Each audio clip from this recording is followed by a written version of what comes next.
Hello class and welcome to another exciting facilitation for this semester. I am Dr. Annie George, Department of Public Health, Faculty of Health Sciences, and will be your guide. Hope we all enjoy it. Thank you.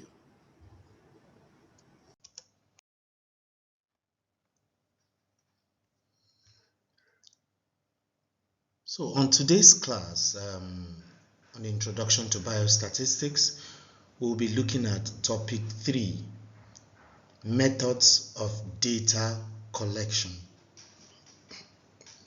In the previous lecture, we looked at data and sources of data. We looked at ad hoc sources of data, and then we looked at what we call the secondary sources of data and primary sources. Ad hoc sources are primary sources or de novo sources, and then the routine sources are secondary sources. So now when you now see your sources of data or recognize your sources of data, on this topic we'll be talking about what are the methods available for you to collect such information, such data. At the end of this lesson, we should know the categories of data collection methods, the categories of how we can collect such data, and then understand the types of questions that are utilized in collecting data.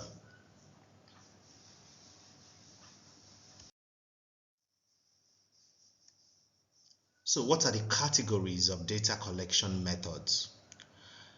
Usually we could categorize the data collection methods into personal skills, the use of personal skills, and the use of instruments.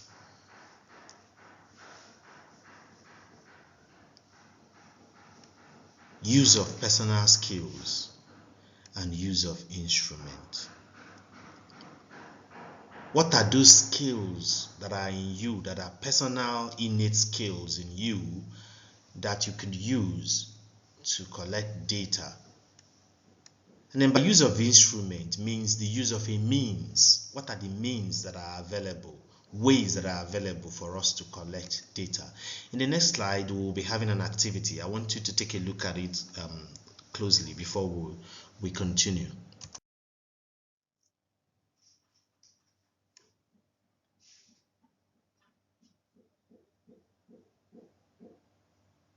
Activity 1. What are the personal skills you can use to get an information? So think about the personal skills you can use to get an information.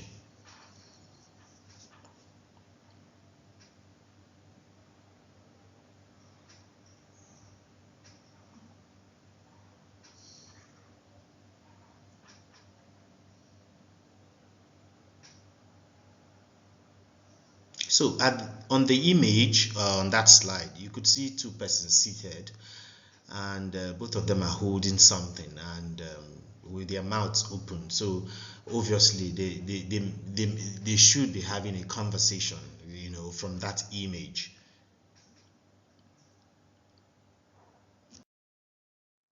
So what are the personal skills that you possess that can help you get information or get data?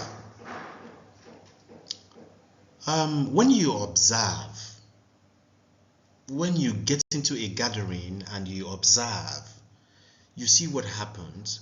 You could see that this person is wearing white color, this person is wearing blue color, red color, this person's eyes are closed, this person's eyes are open. Such looks, when you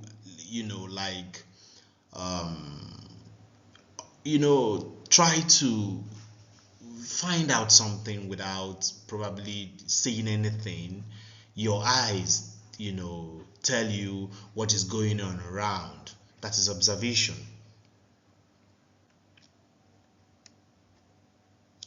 And then we have interviews.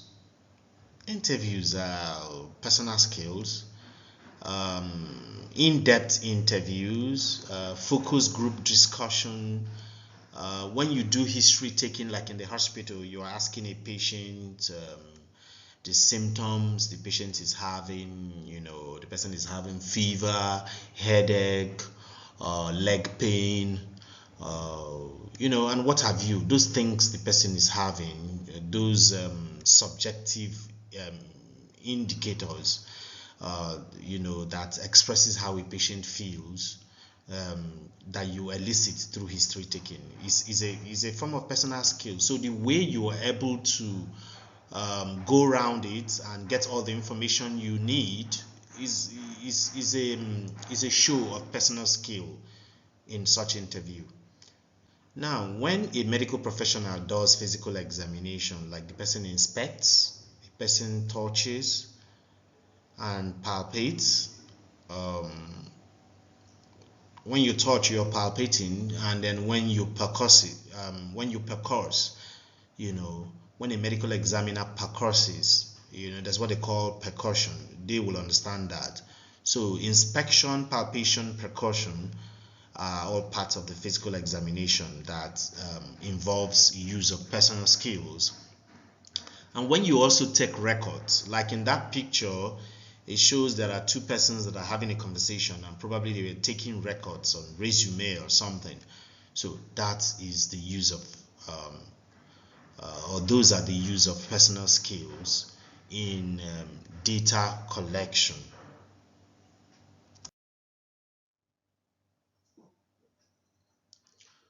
So use of instrument, which is the means of getting data. What are the means that are available to us in getting data? Basically, in the use of instrument, there's what we call questionnaires. Questionnaires are actually a draft of questions as with regards to the area or the field you want to get information on. There are standardized questions that are drafted, or you could put up your own questions that you know regarding the area or your topic of research or survey, or that you want to find out something on. Like for example, you want to do a study on substance abuse. Of course, we expect that your questionnaire will have questions on substance abuse, substances that are abused, how they are used, people who use them, their sex, their location, their age. So these are the things that will come into the questionnaire. So when you have such questionnaire, how they are administered, determines the type. So if you administer it by self, you give it to those people, it is self-administered questionnaires. But if you hold it yourself and interview the person, your respondent, the person who you want to get information from, it's called interviewer administered questionnaire. You are holding the instrument and getting the information from the person while you're filling up the questionnaire. That is called interviewer administered questionnaire.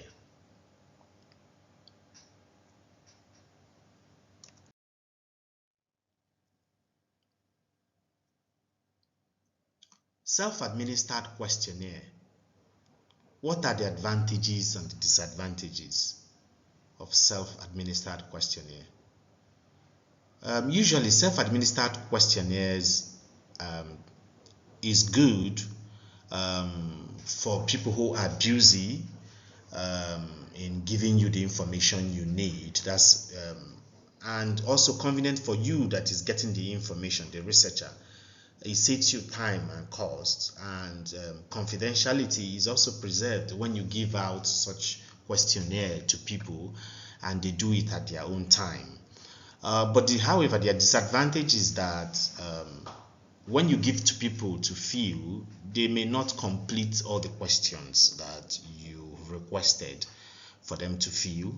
And such information may not be reliable because some of them might be in doubt of the questions you put up, and they may not see you to ask what and how do you mean in the question, so that they will complete it well for you.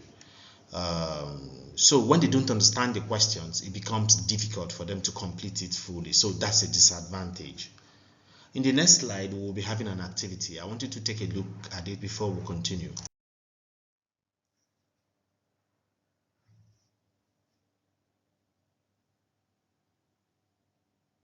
So what are the advantages and disadvantages of interviewer method?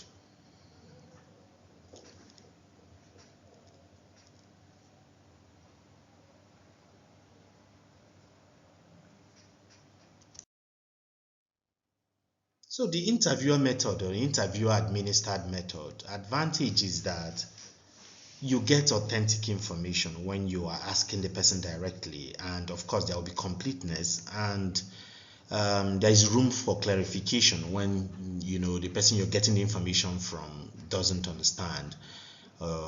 You can always clarify. And then the disadvantage is that, of course, when you ask, you might be intruding into the person's privacy. So there may not be confidentiality when you ask the person directly, and it can be actually cumbersome, and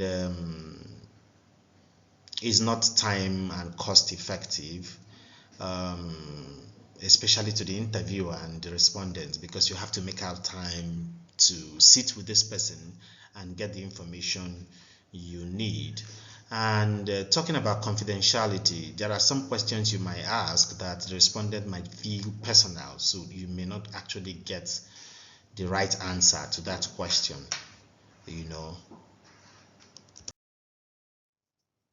So this brings us to the types of questions that you can put in your questionnaire.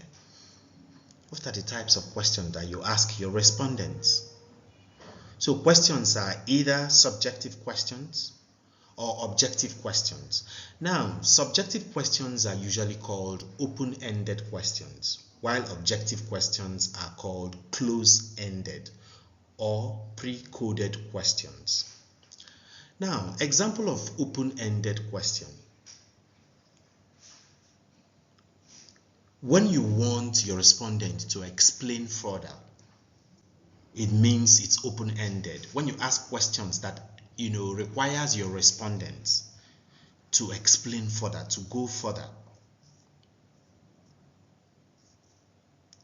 But close-ended is a kind of questions that you ask that gives you an exact answer, and it ends there. It doesn't require further explanation. Let me give you an example. When you ask somebody,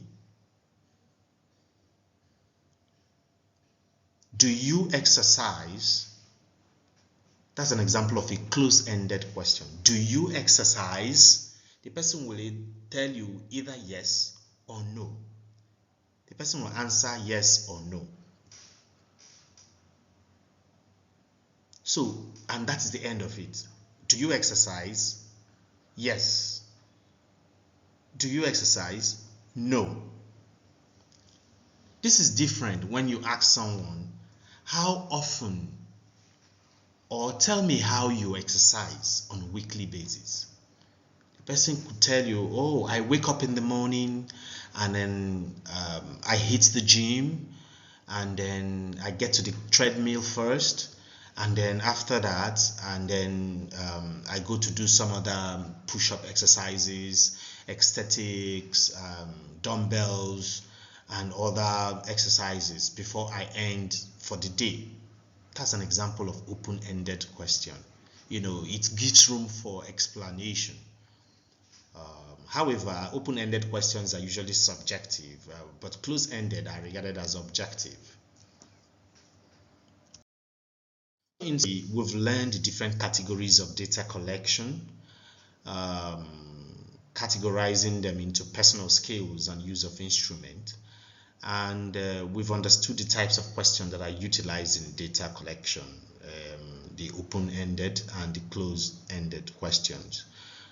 In the next lecture, we will discuss screening tests. Thank you for listening.